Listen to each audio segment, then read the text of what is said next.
అనిపిస్తుంది మన ప్రార్థనకి జవాబు రానప్పుడు మనం అనుకుంటాం, కానీ దేవుడు మనకున్నాడు అనే ధైర్యంతో మీరు ముందుకు సాగాలి.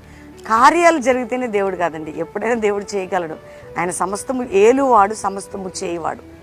ఈరోజు ఇంకా రక్షణ లేని వారు ఎవరైనా ఉంటే ఈరోజు రక్షకుడు యేసే నమ్ముకోండి. మీ జీవితాలు, మీ హృదయాన్ని యేసేకిచ్చి మారు మనసు పొంది పాప క్షమాపణ నిమిత్తం బ్యాప్టిజం తీసుకోండి.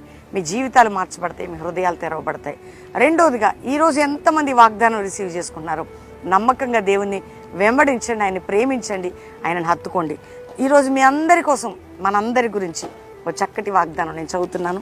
105వ కీర్తన 24వ వచనం 2వ మాట, వారి విరోధుల కంటే వారికి అధిక బలము దయచేసెను. విరోధుల కంటే అధిక బలం. ఈరోజు నువ్వు తెలుసుకోవాలి, నీ విరోధి ఎవరు? అపవాదైన సాతాను. అంతకంటే బలవంతుడు ఎవరు? నువ్వు నమ్ముకున్న దేవుడు. ఒకవేళ నీ చుట్టూ ఉన్న పరిస్థితులు